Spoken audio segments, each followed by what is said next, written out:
Let me ask you a question. How many dead friends does it take before a man becomes a legend? Before his tongue becomes a weapon, weeping of poems and pain, mass destruction never tastes so good. Okay, your brother just got gunned down, but you so hood.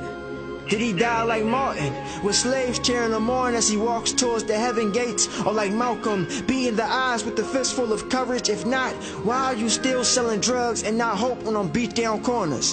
Where the devil brings the heat down on us, they sleeping on us, you know.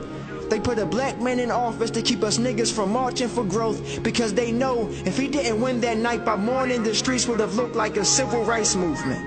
Like the swinging 60s came back for a rematch. So they fed us propaganda, and like slave masters kept us chained with no fight left. And now we look up to Chief Keefs while they look down at a cemetery of their presidents and count until their fingers bleed pestilence. While their sons rise like the royal sun above the bowing seas, and his father tells him one day the plantation will be his. And he smiles, blindly, but he smiles like a boy with a dream and a father. While ours are too busy being real niggas to bother, so we choreograph our footsteps to the thugs we admire. And we know who controlling the power, but I'd rather be cowards and hide behind stereotypes, giving leverage to liars, you see.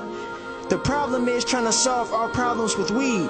The problem is believing we can't succeed without a college degree. The problem is thinking we freed, thinking men in tailor-made suits ain't gathered around the table, thinking of greed, thinking of a way to control the people by exploiting their needs, by making them think they don't have a choice, a voice, or a creed. But we don't think, so they think that we don't see. Just give these niggas a chain and whip and put them on TV, with his pants sagging, money flashing, and models twerking on key.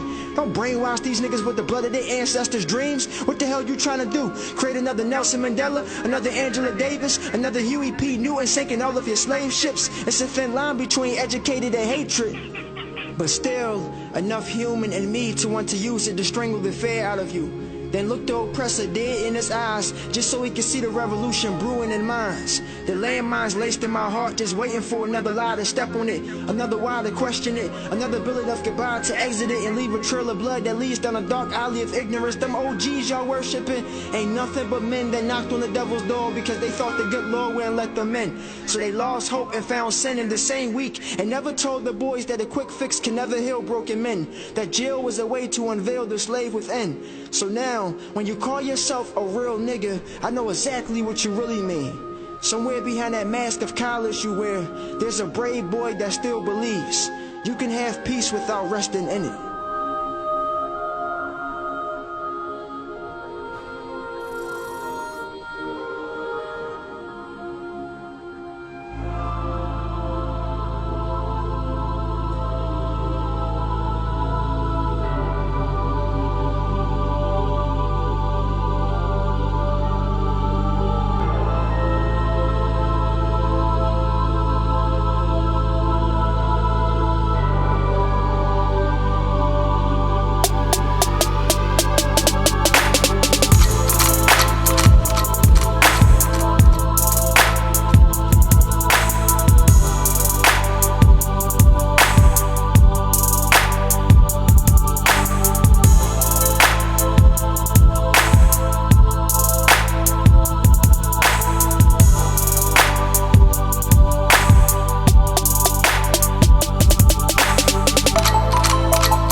I see you.